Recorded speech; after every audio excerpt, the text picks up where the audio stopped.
This is the future of arts education, I believe, in the United States. A partnership between private entities, artists with cultural capital, and then private individuals with financial means to create something new that they couldn't do separately. That's not a club, it's a serious academic and creative and artistic experience. I want you to write that wonderful story in this journal, especially the part about the evil crocodile and ugly Mrs. Crandell. and when you're done, write another story in there, and just keep going. Don't stop. Well, we start with sending out information to area schools that the contest is open, and students then submit their plays to Minda Nyquist here, who is our local producer on the Young Playwrights Festival, and Minda puts a reading committee together, and over a period of several weeks they read all the submissions, and they choose 6 that they think are the strongest plays in the group. And those are the 6 that get the production. Those are the ones that win the prize and get the production.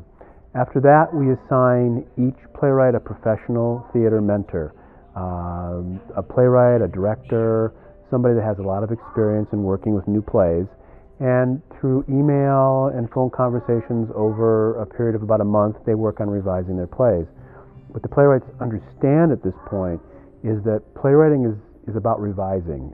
It's as much about revising as it is writing the initial play, because most plays written the first time are not ready. And so that's basically the process. And after that, we get the revised plays back, and then we begin working with Old Town Playhouse and those folks to assemble casts and directors. And they go into rehearsal and spend a couple weeks rehearsing the plays until we get to the festival here. It's an absolute joy to watch these playwrights watch and see their play for the very first time, and see it on stage, and see it come to life. Up until that point, it's just been words on a page, and it's been a vision in their head, and it's a thrill to watch them see it interpreted by actors and directors. No one wishes to listen to a man as old as I anymore. I sense this magical quality in your young disposition. You'll never know if you might have become the world's greatest storyteller if you never tell your story. What I think I'm going to get out of seeing my play performed is seeing my play in its full form, because I feel like a play is a verbal medium. It's meant to be heard. It's not just meant... Obviously, there are lots of great things you can get out of reading a play, but seeing a play on stage and what the actors bring to it, and it also may uncover things that you, as the writer, didn't see with you just sitting at the computer and writing your play. So I'm excited to learn new things about what I'm writing and see what these actors bring to the table with my work.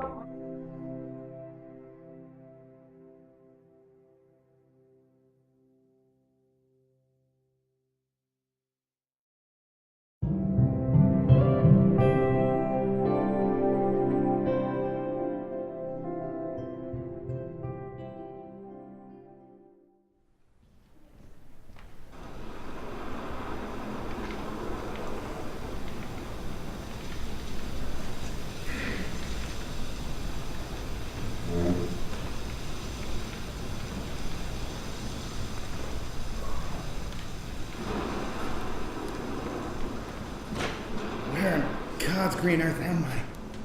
What sort of man is this I hear? He brings no rhythm to mine ear. Another human. Please, can you tell me where I am at? He speaks English, this I wot, but what he says I cannot know. Well, over there must be his boat, with bits of statue in its prow. Hello? Can you hear me? What has happened to our Apollo? The image of the god we follow. Oh, good, more people. Please, can you tell me where I am? Hark! That man upon the reef, he is the reason for this mischief. He has angered sweet Apollo, and tomorrow next he'll face the gallows. That doesn't sound good, and isn't that a little outdated? Let's drag this man away to jail, whose mischief lies beyond the pale. And make an end to his ill speech that grieved Apollo with its breach. Would you look at the time? Love to stay and chat, but I gotta go. I dread this man brought from the sea, whose tongue is loose to speak so free. Well, if he were to go unpunished, the people may think Apollo false, and then I would be exiled or banished. Therefore I must seek to still his pulse. Wait, I did not say to jail that cur, so bring him bound and with that other.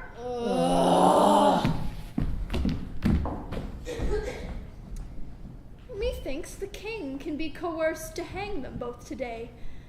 For superstition, he'll not durst to challenge what I say.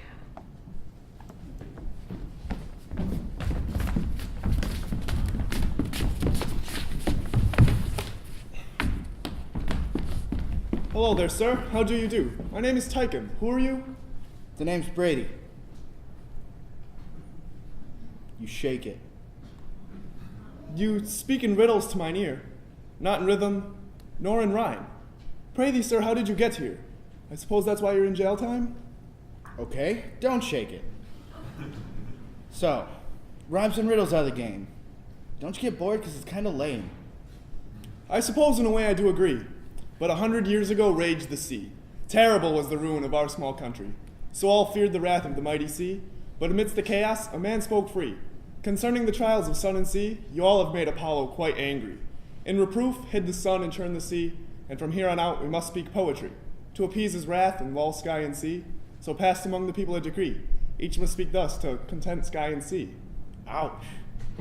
So you only speak in poetry.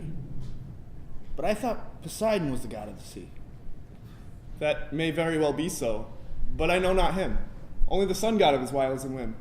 I study him daily, or at least I once did. What I then learned I should have just hid, but I spoke to Apollos, and here I am now, awaiting the day I face the gallows. Well, that would explain why you're in prison. Okay, enough with the chit-chat. Let's break free. That's if you want to go with me. I'm afraid I cannot understand. You mean to escape, that I do comprehend. But I hope in asking this I do not offend. How shall we break free, my newfound friend? Easy. I've written it here. It seems to be a bit queer.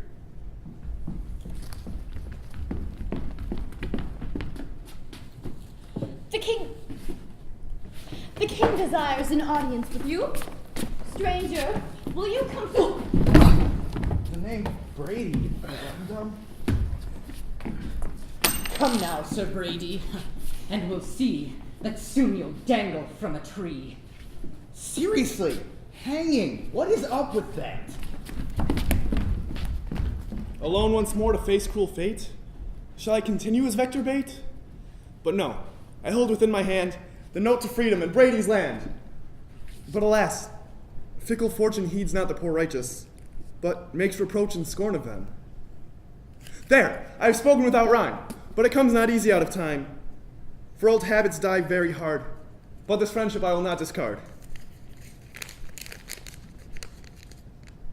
But alas, his writing's not for me. He shall hang in... Is this a miracle I see? Foolish Zophis and Zale, for behold, herein lies the key. They shall quake and fall pale when Brady and I set off free.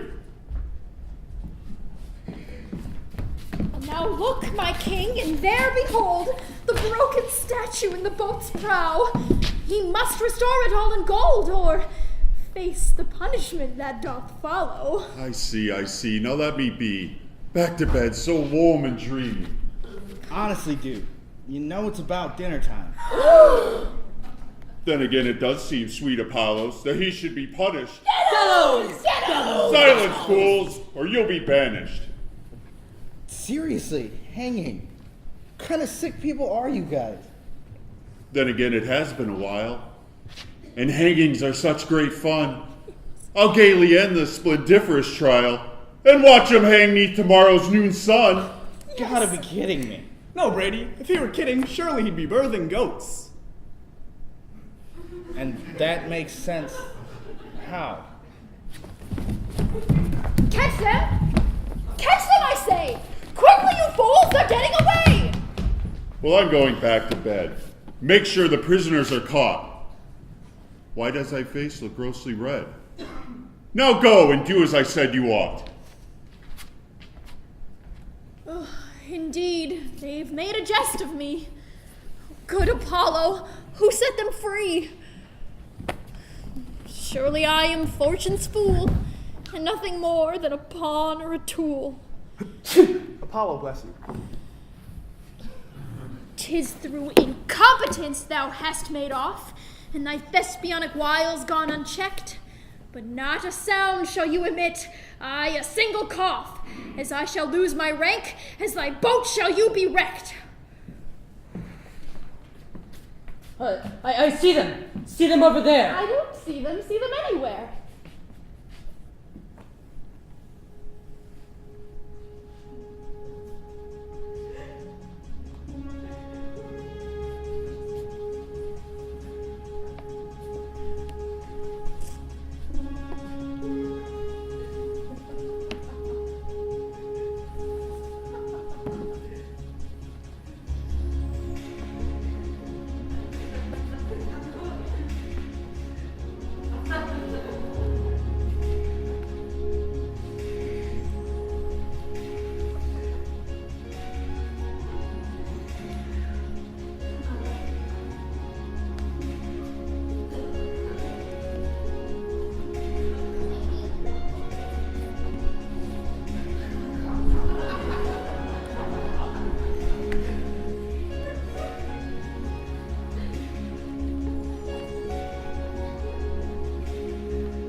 I'm not even gonna ask. They shall feel that on the morrow. Their heads will throb with greatest sorrow.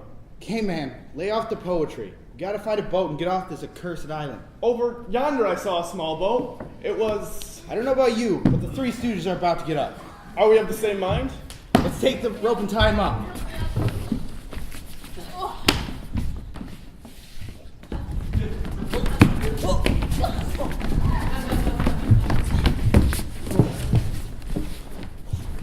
Whoever digs a pit shall fall therein, and whoso rolls a stone shall have it roll back on him. Thus the proverb has a win, and... So much for hanging me this afternoon. So, now that we jailed the jailers, let's get off this accursed island. Over yonder I saw a small boat. Yes, of course, a lifeboat. Let's go.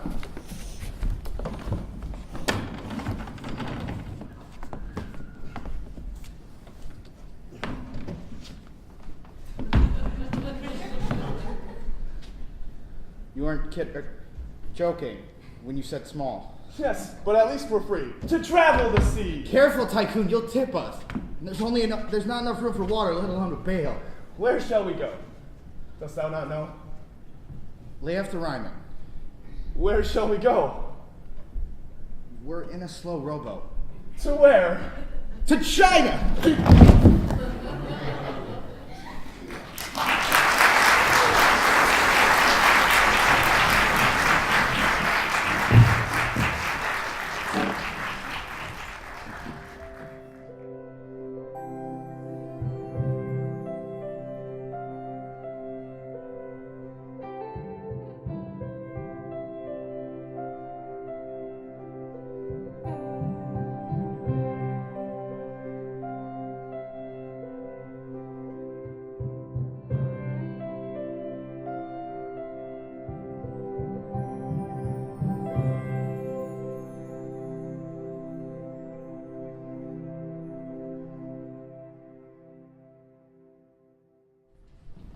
I'm telling you, we need the binoculars to double check. And I'm telling you, you could see the bar from the plot. You'll be able to watch your hubby shoot pool.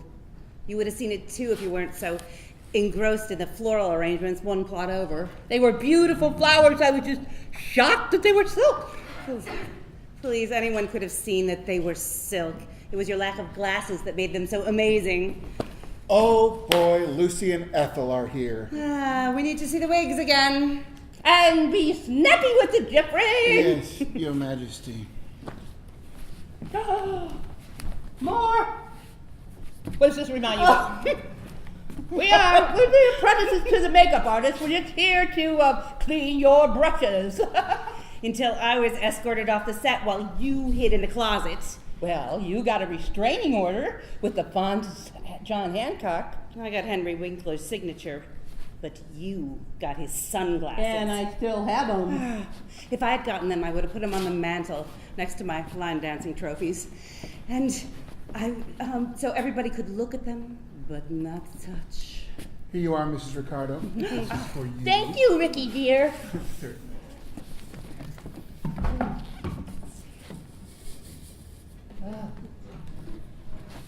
Do you know the words to Diamonds Are a Girl's Best Friend? Criticize your own wig. Oh. How did the girls take the news? They know I went through one round of treatment for them. So I just told them I don't want to be miserable at the end. I was crying on both sides, but I think they understood. I get it. I can't say I like it, but if that's what you want. Oh, Larry took me to look at caskets. I think mine should be purple. You're going to have to take me back, though, because he works tomorrow, and I haven't quite decided. I can do that. Okay. I made a mixed CD for the service. Celebration, Michael Bolton, all the good ones. Celebration, that's a classic. Woo! Celebrate good times, come on! It's a celebration. You're going to have to hold on to that CD so I don't lose it. Of course. Celebrate. And you are going to be in charge of policing the service. Police? What? I want anyone who is crying thrown out. I don't want any crying at my funeral. I want only laughing and dancing. Oh, she's got some splaining to do. I can't do that. Yes, you can. Just think of yourself as a funeral bouncer protecting my party from poopers. No! I won't do it. It's my last party. And I don't want any crying. That's absurd, Bonnie. You cannot expect me to kick out crying mourners from your funeral. She must be crazy or something. Either you do it, or I'll find someone who will. Name one person that would do something that insane. Pam. You wouldn't. Where are you going? You don't even drive. I can still walk in if I have to. I'll run. What? You haven't run since you saw Kenny Rogers in the supermarket in 1978. Mrs. Mertz, the wig. And I hate to break it to you, Ethel, but you're going to have to pay for the mustache Lucy just stole.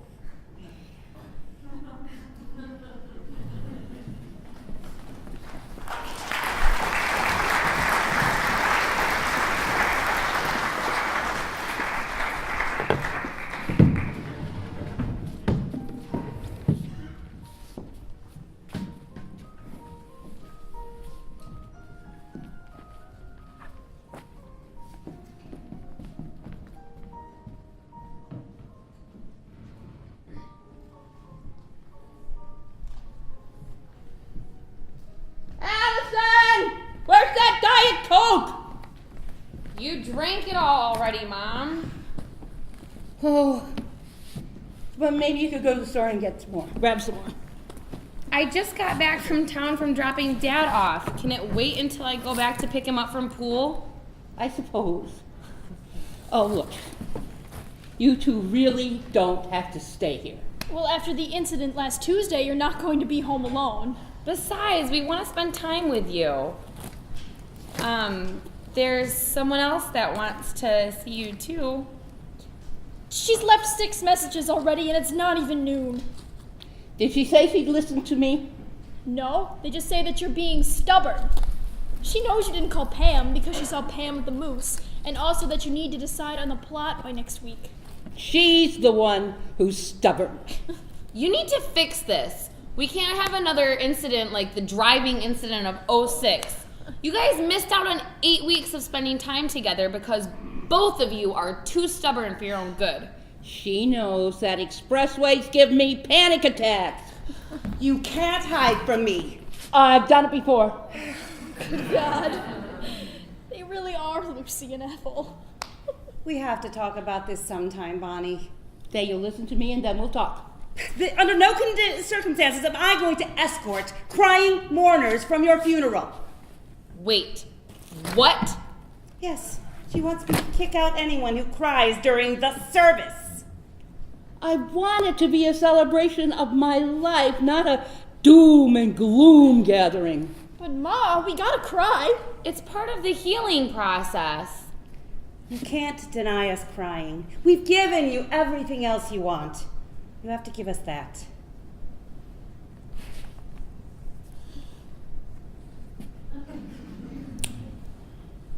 All right. But there'll be no Kleenex boxes where we won't encourage it. I know I can be unreasonable. And I know you're a nightmare. And nobody knows me better than you. And that's why I want you to have these. Fonz's glasses? Yeah.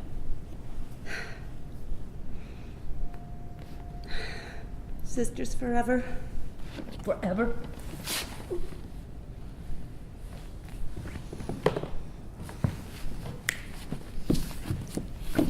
Okay, girls. You will make some sandwiches. I will find the binoculars. And we'll all go take a look at the view from my new piece of property.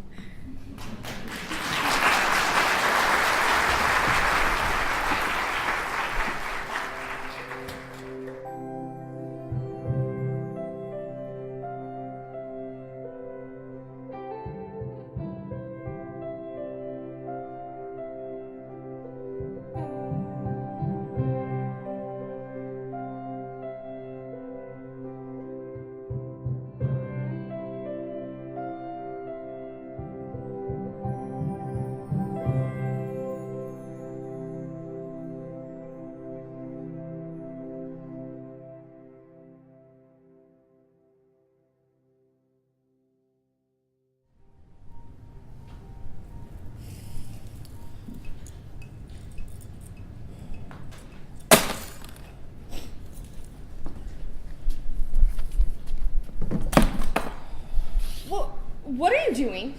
December 25th, 1986. Baby girl's first Christmas. You're cute then, you know. Stop, Sam! Oh, and look, another first Christmas. Except this one's mine. Oops. Sam, you have got no right. I remember when there were just 5 ornaments on this tree, Hannah.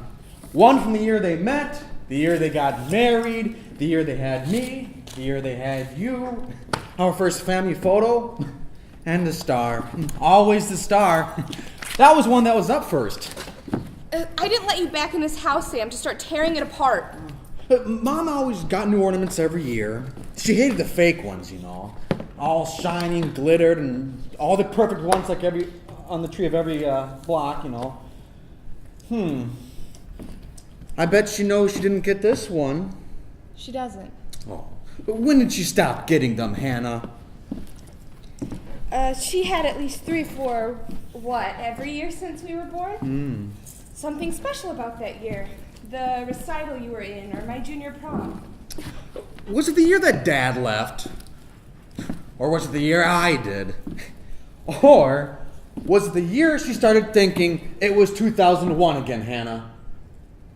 I would have taken you as someone to notice these types of things, but then again, you're the one that's putting up a Christmas tree in the biggest heat wave we've ever had. Just let me explain, Sam. I read the doctor's notes on her desk, Hannah. That explains enough. It says that she has breakdowns, that they're moderate to advanced, that she's going to start losing her depth perception, her speech, her sanity, that she's got less than 3 years It's just a bunch of medical talk. She thought I was Dad, Hannah. Our father who couldn't get his shit together except to escape up some chimney like a thief in the night. Yeah, I saw her in the kitchen. And first thing she said, she greeted me with a kiss and, oh, Leo, I thought you'd never come home from work. You know what she said to me after that? How nice it is that we're all here celebrating Christmas. That Sammy's home from college and Hannah's helping her cook the turkey.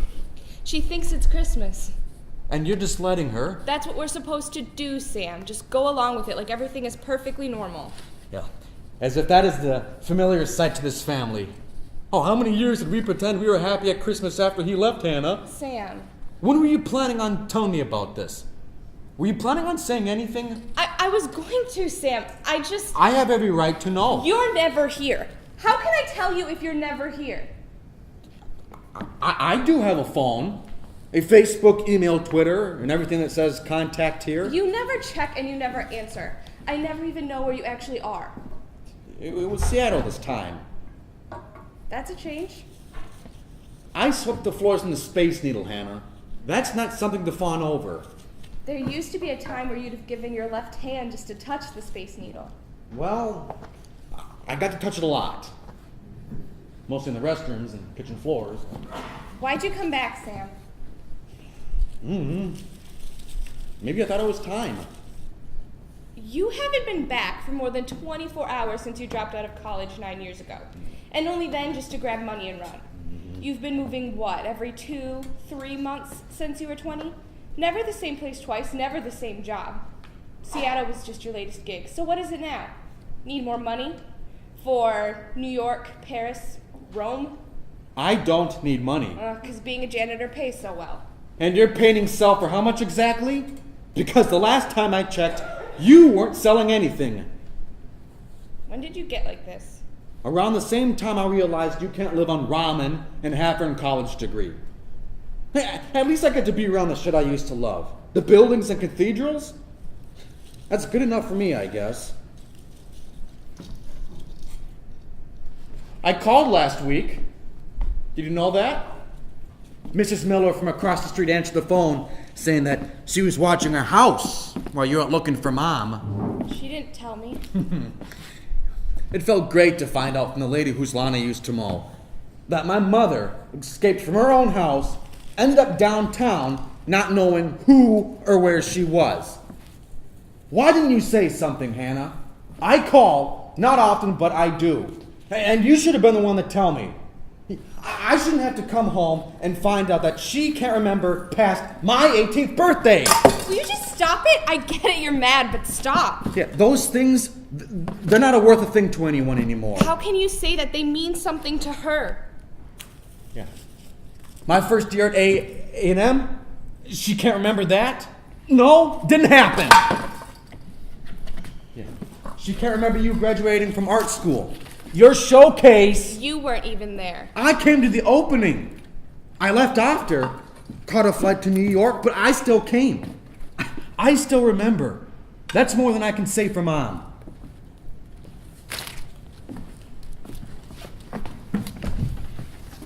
Remember this? From your thesis? I did miniature portraits of us, and the only one Mom wanted to keep was the one of Dad.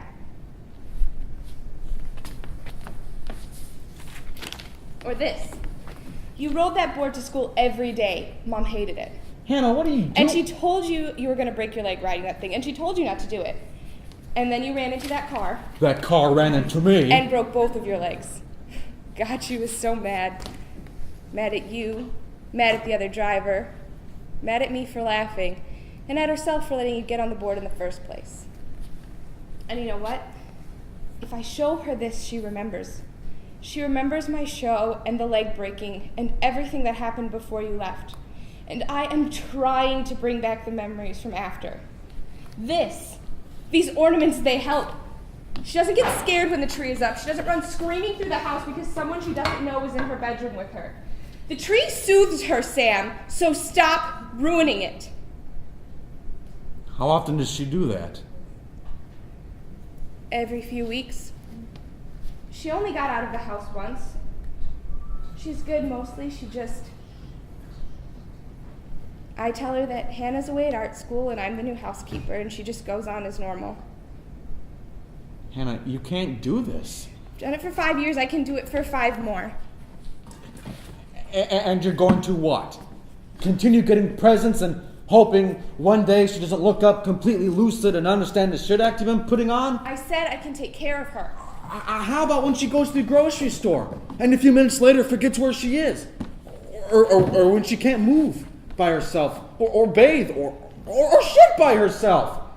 Hannah, you can't do this. You don't know what you're talking about. You're not here. You can't know. I know from what I've seen. She needs to go to a home, Hannah. And you putting up a tree with ornaments and presents underneath the big fucking star is not going to make anything better. The doctors say to just go with it if it makes her happy, and Christmas makes her happy, so god damn it if I don't try. I'll wear the Santa hat and the sweater and wrap presents in 100-degree weather because I'm all she's got. You're going to kill yourself. Managed this far. What right do you have to... It's not like she's getting better, Hannah. She's got what? Maybe 2-3 years left? You can't do this. Since when have you ever given any hint that you cared, Sam? I've given up everything to take care of her. My painting? I haven't painted since God knows when. And here's the rub. The last one I sold, the one I was keeping for myself, it was the one of you, from when we were little, and you still gave a damn about us, about me.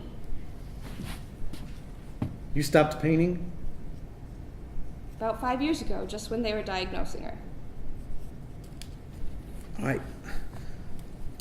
I never thought. No, you never think. Just leave, Sam. Go to Paris. Look at Notre Dame and think of the things you could have built. I can handle things here. There used to be this home down the road. I heard great things about it. She wouldn't be far from you. Just a few minutes walk. They'd take really good care of her. I'm not going to abandon her. Not like... Not like what? Not like our father. Not like you. I promised I would take care of her, and that's what I've done. I won't let there be another promise breaker in this family. I didn't break any promises. You fled in the same way as him. It broke her, Sam. It left her hollow. And God, you know what's sick? Part of me is glad she doesn't remember the pain of you or Dad being gone. I couldn't just sit in a classroom for years thinking about not seeing things, Hannah. I had to actually go and see the castles and cathedrals and towns. I got to touch the Duomo in Florence. Feel the tiles. Walk the spiral staircase to the dome. Mom wanted me to climb that dome. She wanted you to come home. She wanted you to be here for Thanksgiving and Christmas, to be together as a family, however broken. And you just took off with the dream of being near the greats instead of actually trying to fulfill what you always used to talk about. Even if you couldn't come home, she wanted you to do what you love. Well, she doesn't now. I don't think she knows what she wants. You think your ornaments and memories will help? Well, they won't. She'll get worse and worse and worse. And then she'll die, Hannah. And that'll kill you. Will you just let it go? I said I'd be with her till the end. I'm not going to put her in some home. Sammy! Oh. Hi, Mom. Oh, Sammy, you've come back just in time. Oh, Hannah, baby, get the presents. Sammy's home, get the presents. You don't have to wait for Daddy to start opening them. I won't tell if you won't. I just finished wrapping them, Mom. They're all right here. Which one do you want me to get first? Oh, honey, you didn't have to wrap them for me. I would have done it. I like wrapping presents for you. The square one, the one for Sammy. Oh, I'll get it. Don't you say anything, Sam. She's happy. Just let her be happy. You're icing a burnt cake. Don't you call my mother a burnt cake. Which one is it? I can't find it. It's the square, Mom, in the blue wrapping paper. But I can't find it. Here. Here.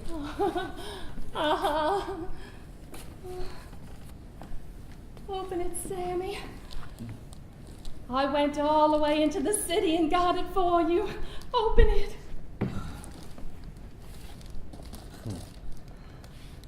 I remember this. She gave this to me years ago. I left it in my room. I think I left it out once when I was cleaning. She wanted to give it to you. I remember how much you liked Westminster Abbey. Westminster Abbey, yes.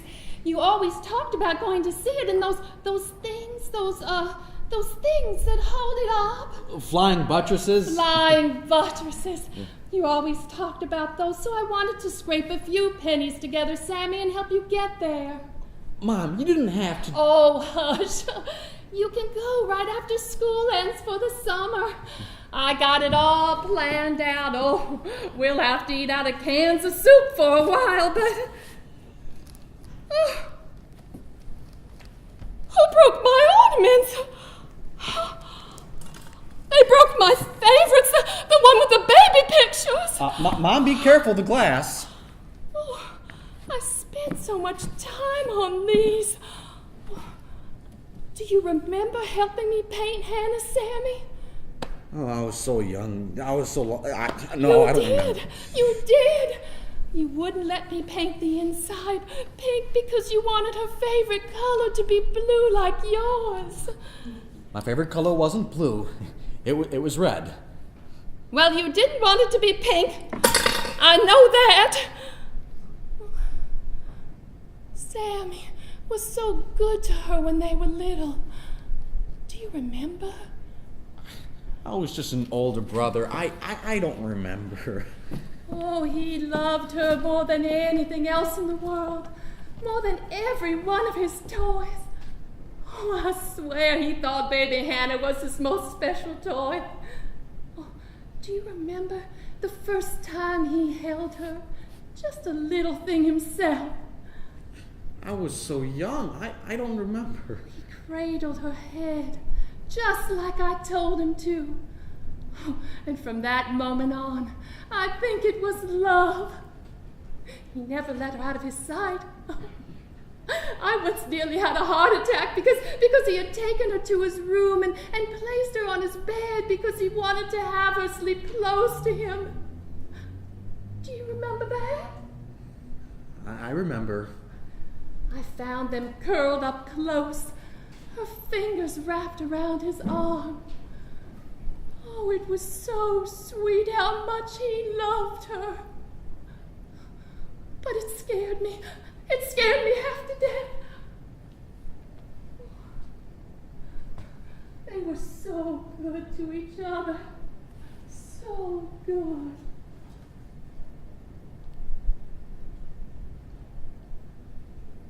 Who are you? Who are you? And what are you doing in my house? It's late, Sam. She gets bad when it's late, when the sun goes down. You should just go. You look tired. What can I do to help? Who broke my ornaments? Oh, I love my ornaments.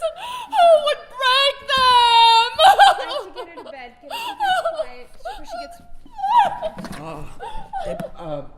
gets... It's me, Chloe. It's Leo. Uh-huh. Let's get you off to bed, okay? It's just me. It's Leo. Oh, Leo, you've come home. Oh, I knew you'd come home. Oh, Leo.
What a delightful day.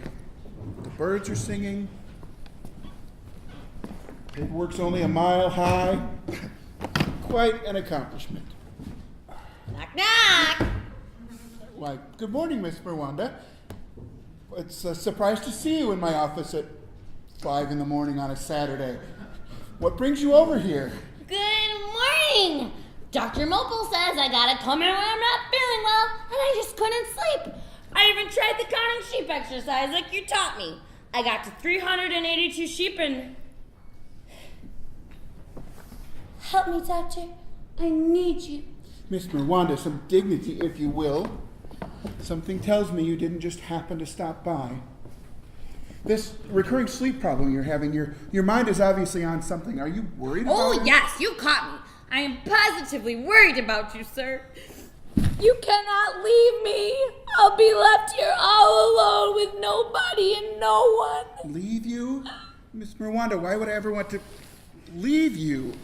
Because you're going on that vacation, and I am positively incurable, and you're sailing away from me in shame. Oh, don't be absurd. I'll be gone for a mere 7 days, 1 week only.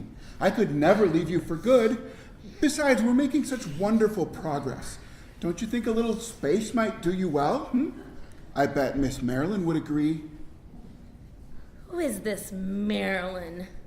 Anyway, I came to warn you, you absolutely cannot travel. And what be the reason I cannot travel? I try to travel so much. I want to go to North Dakota. I just love the flat hills. But every time I try to get on a plane, someone calls me Marilyn, just as you did. Or, more peculiar yet, I get on a plane and it takes me to Las Vegas. Vegas. Do I seem a Vegas-faring type of girl to you? I think not. But then I get on the plane and my ticket has been changed and I don't know who changes it. Is it you? Are you changing my ticket? It's very annoying and very inconvenient and... Besides, you can't leave because I miss you so much. Sheldon is here. Why, Doctor, why are you not here to greet Sheldon? After all, Sheldon is here. Sheldon can see you've been caught in quite the predicament. Never you mind, Sheldon will come back later. Your powers of observation are astute, Sheldon. Anyway, what are you doing here so early? Sheldon comes when he feels like it. Sheldon was in the neighborhood picking up pickle slices. It was only logical that he'd come to visit you, of course. No, Sheldon, don't go. I might need some help restraining Miss Mirwanda, if you will. You know how she can be. Oh, now, Doctor, what's the fun in that? You need the exercise, after all. One too many Christmas cookies, Sheldon would say, Dr. Mopel. Sheldon thinks your wife would agree. And besides, restraining another human being would mean physical contact. And you know how Sheldon is about that. Germs are gross, ghastly things, and should be able to... He's leaving! Ah! He's leaving! I don't know who you are, but he's leaving and we cannot let him leave! Sheldon, you need the sanitizer! Oh no! Get this creature off of Sheldon! Do not cling! Sheldon, just iron this! Why, Doctor, look at this new development. Seems all of the women are throwing themselves at Sheldon. Must be the pleat in these pants. Like catnip, no? Oh, yes. Come here and I'll show you what women really want. Close your eyes and you'll get a surprise. Sheldon's sister used to say that, and then she'd punch Sheldon in the face. Miss Mirwanda, some restraint, if you will.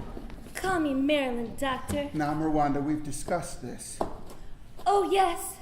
Marilyn's irresistible charm scares them all away. Mirwanda, Marilyn, whoever you are right now, you must remain calm. I can see she gets worse when you're ruffled. So we're going to calm you down with a glass of water, and we'll just relax on the couch and tell me, how do you feel? Sheldon questions your premise. What does water and the sofa have to do with this girl's feelings? Isn't she the same stressed out woman regardless?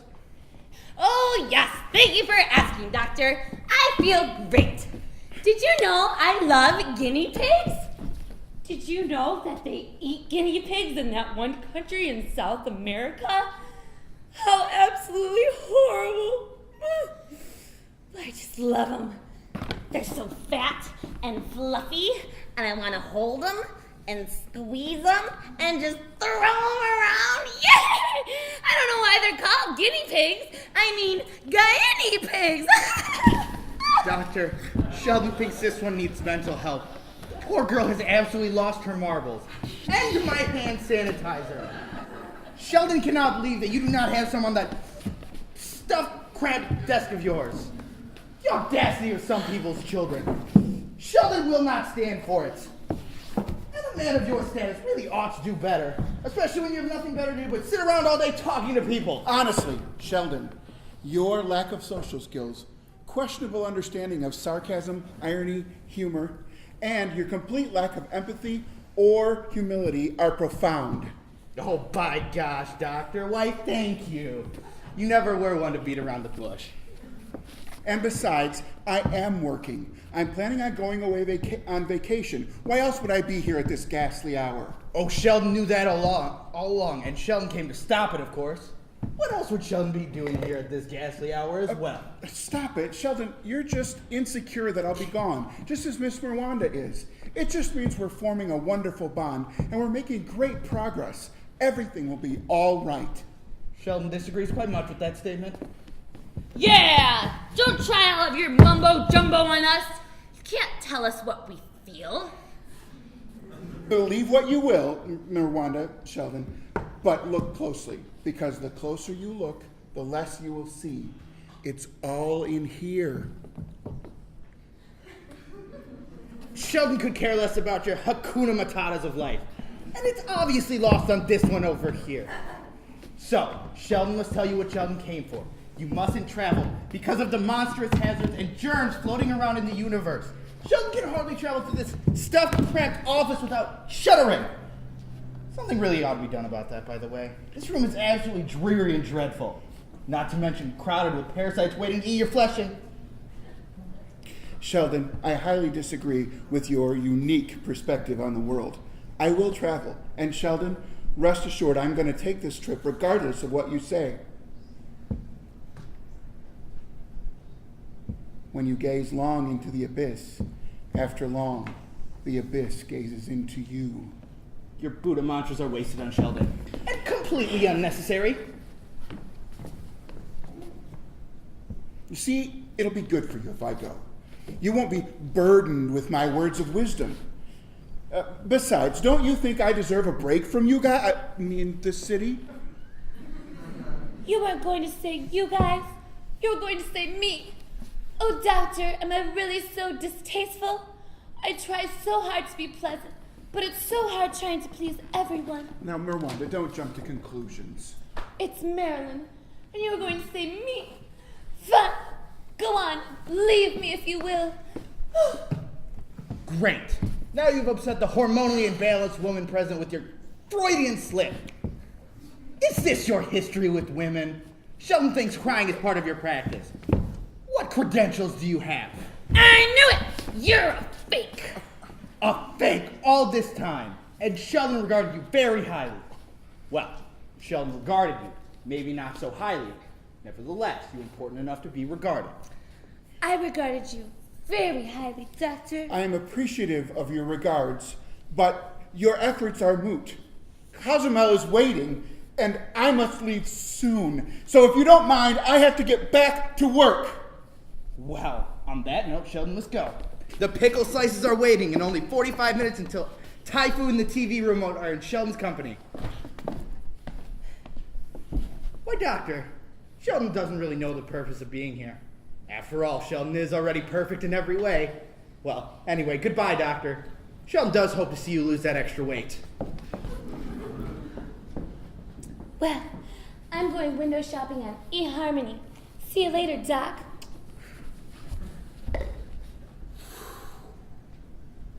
What a reality check.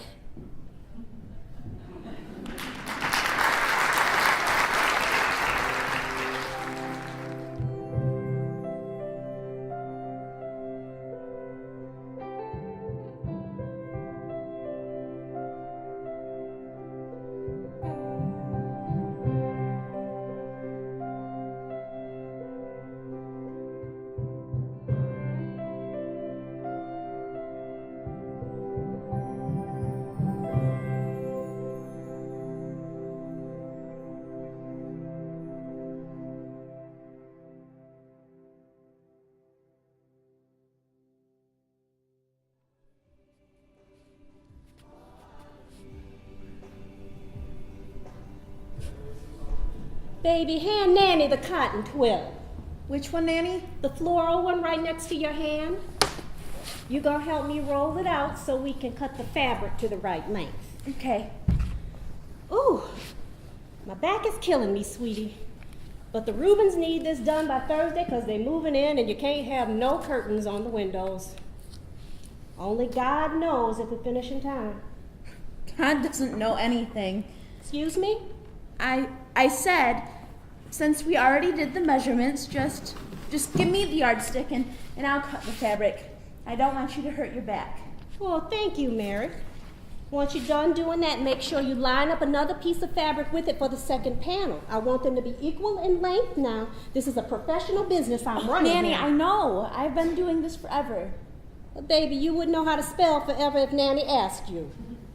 When I was 17 and coming up from the South, and I didn't know what was going to happen to me. I thought I was going to make a whole new start of it, and then I saw them segregated beaches up north.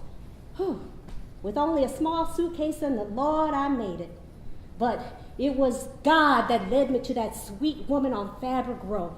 She taught me everything I know. Now, I know what forever feels like. Nanny, do you ever think that God had nothing to do with it? That you made it this far because that's just... No, I never think that, Mary, and neither should you. Baby, you gotta understand that things don't just play out. Go get me that iron so I can do the lining. Nanny. Oh, look at this fabric, baby. I told you can't cut it without the yardstick or it'll be crooked. You know how expensive this is. I'll fix it. It's just that my fingers really hurt. We've been doing this all day. Well, we can take a break. Go get me my Bible from the shelf. It'll make you feel better after listening. Nanny, I'm not sick. I'm just a little tired and I don't want to read your Bible. Okay, Mary, I was just trying to help. Calm down, baby. How many times do I have to tell you? I don't believe in God, and you can't just read me your Bible and... God is in everything we do, Mary. Oh, how do you know? Have you ever seen him? I have seen him. You don't know what it feels like to hurt, do you? You just read your Bible and pretend that everything's okay, but it's not okay. Watch your mouth, girl. Now, it looks like you're almost finished here. We'll be ready for the lining real soon. Don't that sound like a winner? I'm already done. Well, we're going to make the top and bottom hem. Do we have to blind stitch this time? That way it looks better. Anyway, it's the only stitch that hides the truth. Oh, how much longer till we stop? Well, it's almost 5 and service is at 6:30. I laid your dress out on your bed, so we'll work down here a little longer and then it'll be time to get ready. And once we finish... Nanny, I'm not... Oh, my hand! Oh, I'm so sorry, baby. Keep the water running till it cools off. Let me see it when you're done. Why should I feel discouraged? Why should the shadows come? Why should my heart feel lonely and long for heaven and home? When Jesus is my portion, a constant friend is he. His eye is on the sparrow, and I know he watches me. I think it's okay now. All right, well, I'll put some ice on it before we go to service. Oh, Nanny. Oh, come on over here and do the hemming. Make sure that you fold the fabric only 4 inches for the bottom hem, and then when you're finished with that, I'll be ready to do the lining. You can't make me go to church with you. Now, that ain't no way to talk to Nanny. My father's dead and no one's talking about it. You just put his pictures into drawers and pretend that everyone will forget, but no one's forgotten. Just quit it. It just ain't your place to talk like that. Dad would have wanted us to talk about him. He would have wanted us... God, just look what it did to Mom, this silence. Oh, baby, Just leave it alone. Let it be. My father died on this day, and we're still here in this basement, pretending like nothing happened. Are you serious? Let it be? You can go to that church and you can lie to yourself. Well, my mom can't even take care of me anymore. She has to go to some fucking therapist and talk about things that we're too afraid to talk about. And then she goes home to an empty apartment because we couldn't talk about what happened. The silence drove her crazy, Nanny. The silence drove her crazy, and now she can only find salvation in a wine glass? So no, I won't let it be. He's not listening. I used to think he listened, but he's not there. Mary, what has gotten into you? You never listened to me. I found his body on this exact day last spring, not too far from where you're sitting right now, and... Baby, where are the pleater hooks? We're gonna need them real soon. I heard him leave his bedroom, and I followed him down to the basement. He asked me what I was doing up, and I told him that I didn't know. He asked me if I would get him a glass of water, and I went up to the kitchen. I thought they were in here, but I can't seem to find them. When I came back down, he was on the floor, right there. I guess he felt safe here. We need those hooks. You just can't have pleats. Oh, you didn't even help me, Nanny. Oh, there, right there. All ready for the line, and I switched the fireplace on. It's getting a little chilly down here. When you came downstairs, you were so mad at me. All you could say was, "You've ruined Mrs. Golding's draperies." I cried and cried. Nanny, you didn't even help me. You just sat in that corner, and you made me clean up until the ambulance came. Stop it. So the blood wouldn't leak through. Lord, make me an instrument. I pretended that I wasn't scared. Well, you did nothing. I held him and I acted like he was going to live. Where there is sorrow. I sang him our favorite song. Where there is sadness, joy. Are you done now? Baby, you just don't know. I know that my father sent me for water, knowing I'd come back and I would find him dead. I know that if God really did exist, none of this would have happened, and I know that the only reason you believe in him is so that you don't have to believe that your son killed himself.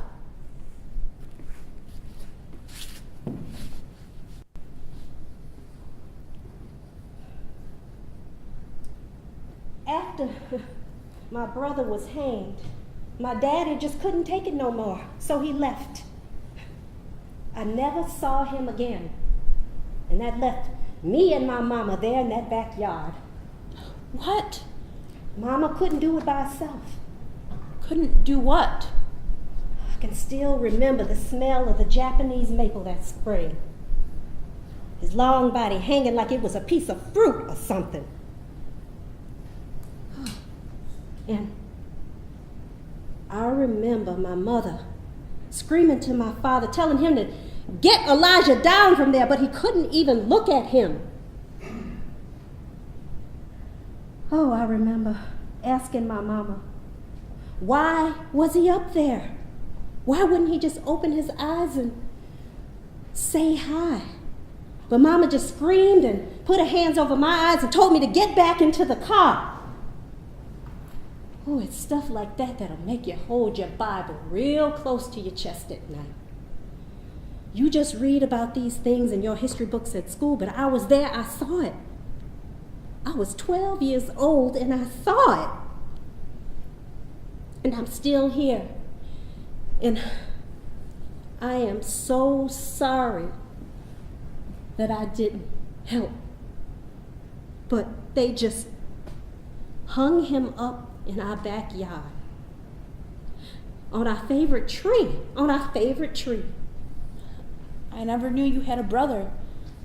Well, I did. And you had to get him down. My mother couldn't do it by herself. She needed me. We had to cut the rope and catch him. Didn't even look like Elijah's body. Ooh. Did you ever find the people, the people who did it? The people that did it were the same people that I had to buy my milk from. They were the same people I had to walk by every day. The people that did it were everywhere. I'm sorry. I just thought that... I just don't want you to think that I didn't want to help. I couldn't do that, but I can pray. I can still pray. I get it.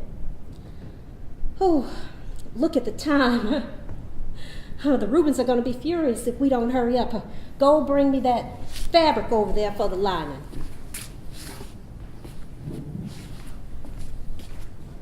Oh, Mary, your blind stitching is perfect. No one would ever know. Baby, you got a gift. Nanny, I don't understand. Oh, Mary, when I look at you, I see your father. He was a good man, but what he done to himself was awful, just awful. And then I see you, and it's like he's here reminding me of everything I'm trying to run from. Why do you believe, Nanny? Because I have to, baby. I have to just to keep going. These things are just things that happened. I gotta hold on and carry them. They are me. But Nanny, I got something I gotta show you. I ain't showing anyone. But God's telling me it's time. What?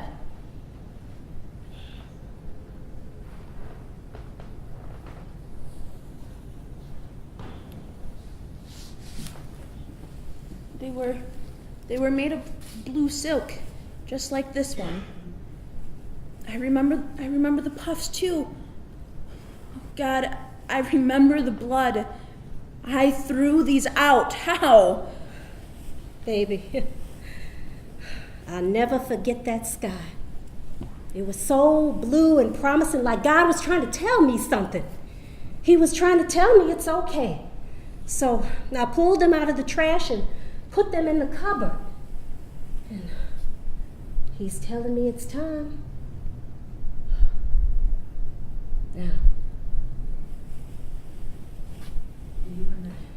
do you remember when we were sitting on the porch 2 days after, and you were telling me that the sky was blue because of the atmosphere or something like that?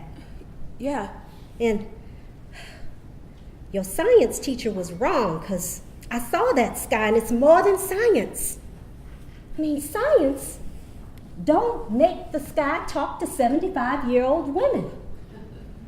And science don't tell the sky to make it okay. But do you remember the sunset that same day? It was so red, baby. Like God knew what happened in this basement. Nanny, it's all just ash in the air. It's all just ash in the air, Nanny. Why did he do it? I don't know. Maybe he was sad. Maybe he was just sad. Wasn't me.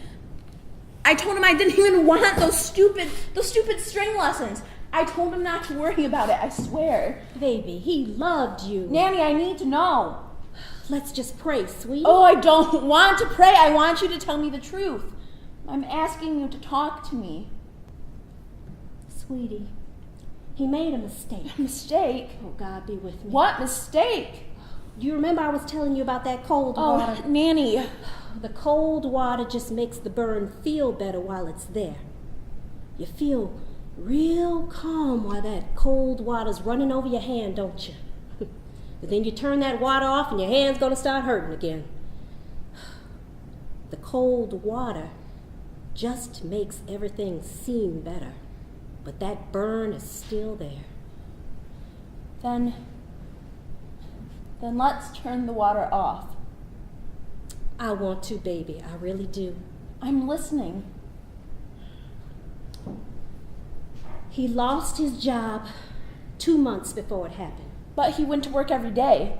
I remember because I would hear the door shut as I was getting ready for school. He just pretended he didn't want to make your mama worried.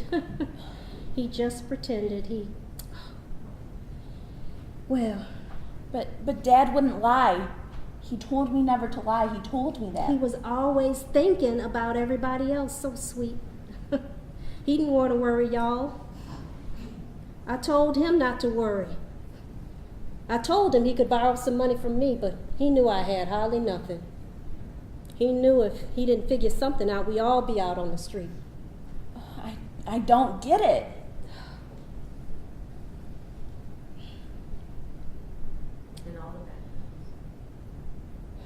Then all the back bills from the house kept piling up, and the phone calls was the worst. They wouldn't stop harassing him. Your father was never much the praying type like you. And then one night last spring when y'all slept over here, I could tell he was praying. His whispers were so loud I could hear your mother from the next room over telling him to shut up and come to bed. Why didn't he just tell us? We would have understood. Oh, it ain't that easy. A man wants to be a man.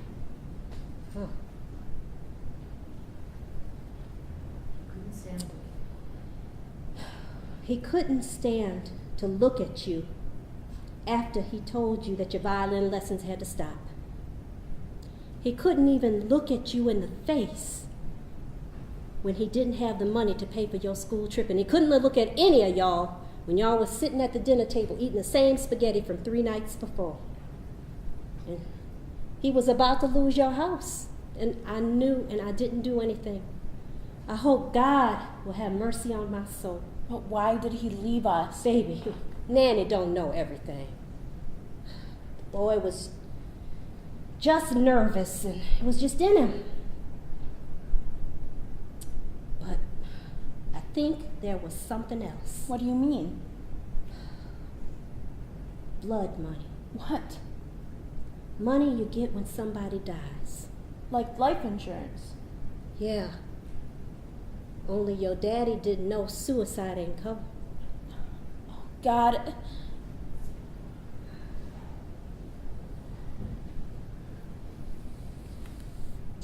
Only God will have mercy on my soul on his.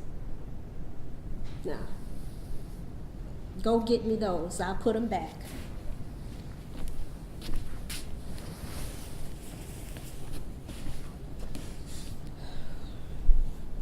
No. That's all we ever do in this house. We put things in cupboards and we blind stitch over things. I don't want to do that anymore. Tell me what to do, because I'm all out of plans. Let's burn them. Let's burn the draperies. We can keep the ashes. Go ahead. Turn up the heat in the fireplace. Why don't you sing that song while it burns? The one you sang earlier, something about a sparrow. You like that one? Yeah, it was pretty. When Jesus is my portion, a constant friend is he. His eye is on the sparrow, and I know he watches me. I sing because I'm happy.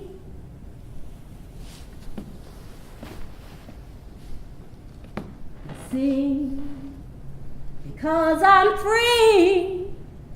His eye is on the sparrow, and I know he watches me.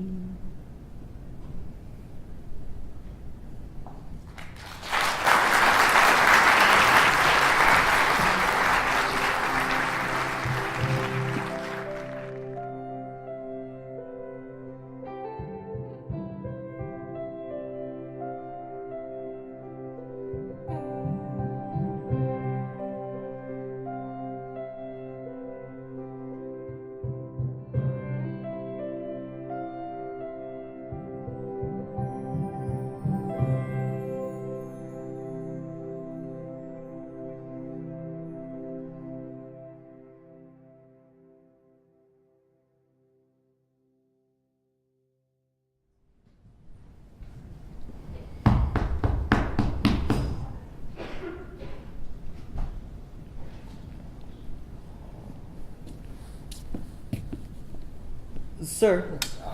Oh. Peter? Is that you? Oh, Peter, my boy, how nice to see you again. My mother said I should come see you, sir. Oh. Is something wrong? Oh, nothing's wrong, my boy. I'm just coming to an end, that's all. Oh. Seems like everything's like that these days, isn't it? Now, what's a young man like you got to be so down about? I've never seen you like this. Well, sir, it's my teachers. They all say that I'm not listening in class, and they're all mad at me.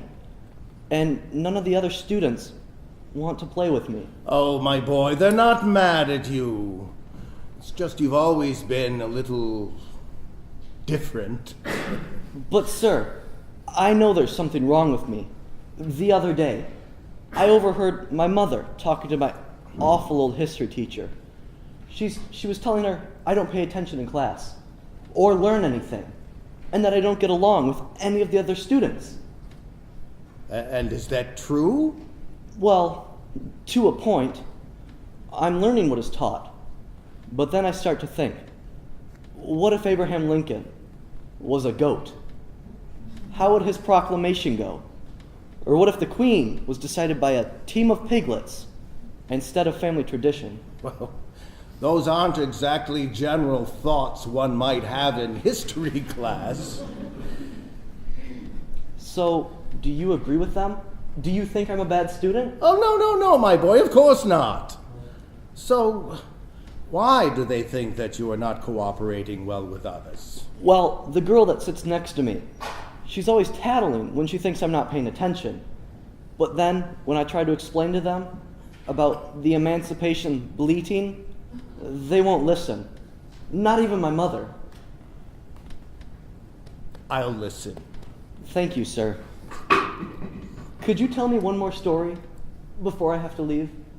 Oh, well, why don't you return the favor, my boy, and tell me a story? I could hear something nice for a change, and besides, you've heard all my stories twice. Well, I don't know, sir. I'm not properly prepared. I'm sure it would be wonderful. All right, sir. Well, here it goes. Do you remember that wonderful land you told me about? Where the animals walk and drink tea and do things we do? Yes, I remember. My brother and I called it boxing. Yes. Well, I've been visiting there quite a lot lately. Admittedly, during arithmetic, sometimes when I shouldn't. Would you like to hear about my adventures there? I'd love to. All right. Well, here it goes.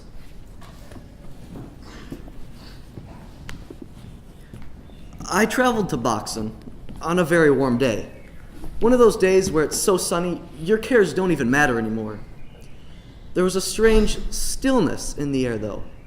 No one was around, except a small hedgehog. He looked sad. So like any boy who learned manners from his mother, I went to see what was wrong. What ails you, hedgehog? Oh, everything. Is there something I could do to help? Do you know how to fight off a crocodile? Because one's got my sister. Well, I've never seen a crocodile. I'm sure I could take one, though. And if not, I could reason with him. Oh, you couldn't fight off a crocodile, Ninny. Crocs is the biggest, toughest things round here. Oh, and what's worse, I lost all the jam I was supposed to bring home to my mother from Mrs. Crandell. The croc took that too. Well, I'm sure I could try and help. But since I've never seen a crocodile, and I don't know Mrs. Crandell, or your mother, I won't make any promises. Well, gee, that'd be awful swell of you. I'm Henry. Sorry for all of that wallowing earlier. I'm Peter. We better be going. Follow me, chum. So off we went. Henry was still shaking from the day's events. And we came face to face with the grinning croc. Saliva was spewing from his deathly jaws. Henry's sister was nowhere in sight, which worried us something awful. Georgie! Georgie, where are you? Then she emerged from behind a small rock, her little hedgehog paws strung together. Henry ran to free her from her bonds, and heroically, I leapt to a pine tree. I broke off the lowest branches, and I weaved them together. Just enough to hold back the raging beast. Please, sir, I pray you, do not come any closer. I'm simply helpless. The beast, of course, lumbered after me. I had, of course, placed my trap between two pine trees. I was only bait. As he was still struggling to get up, Henry, his sister, and I all made a beeline for the trees. We did not stop until we could no longer hear the beast's shouts of anguish.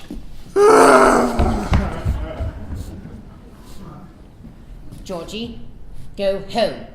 I don't want to have to save you twice in one day. Well, I sure am glad that we saved my sister, but I still don't have the gem that I was supposed to bring home to my mother. Oh, and I don't very well plan on going back to that Croc's dining room. Well, the logical thing to do would be to go to Mrs. Crandall's and ask for more. Oh, she's a witch, though. If I were to tell her I'd lost the stuff she gave me already, she'd have me boiled to make more and use my hide as curtains. Well, we could sneak in. And steal? What else can we do? Well, all right. Well, what do you suggest we do, Brains? Knock on her front door? Well, how about this? I'll go around to the side of the house and knock on the wall. When she comes out to see what the racket is, run inside and grab a jar or two. Then we'll skedaddle. But what if you get caught? I'll just run to the other side of the house. All right. Ready? I suppose so. Go. Peter, I've knocked 4 times. Are you daffy?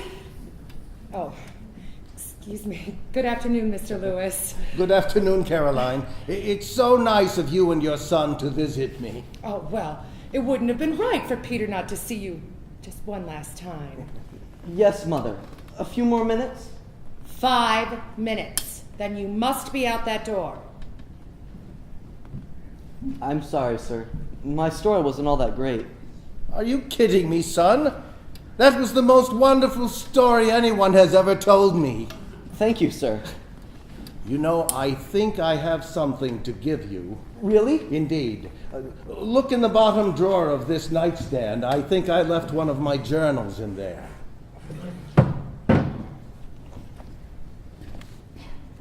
There's only about 20 pages of writing here, sir. It looks unfinished. Exactly. I want you to write that wonderful story in this journal, especially the part about the evil crocodile and ugly Mrs. Crandall. And when you're done, write another story in there. And just keep going. Don't stop. Even if you think you've run dry of creativity, remember that the only limits are those that you hold against yourself. I don't know, sir. No one really likes my stories. They'll never listen. I've listened, haven't I? Well, yes. Well, then listen, son. Hear this. Nothing has warmed my heart more these last few years than spending time with you. My whole life I've tried to tell people stories, bring them a little joy, but no one wishes to listen to a man as old as I anymore. I sense this magical quality in your young disposition. You'll never know if you might have become the world's greatest storyteller if you never tell your story. I don't know, sir. I do love to tell stories. And I'll write them all in this book. And then someday I'll read them all to you. Good, son. When will I see you again? Well, I will forever be here in Boxen. But if you can't find me there, I will see you again one day, a long way away from here. How long must I wait? Oh, a very long time, son.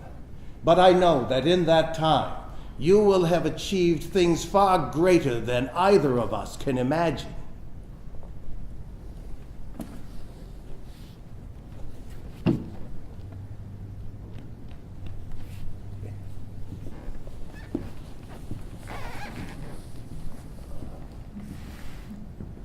See you in a while, crocodile.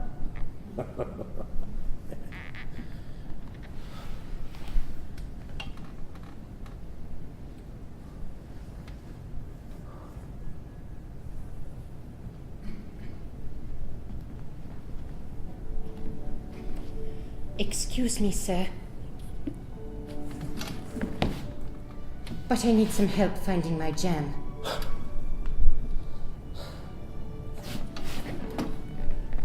Well, I guess we'd better be off then. Looks like we've got quite a journey ahead of us.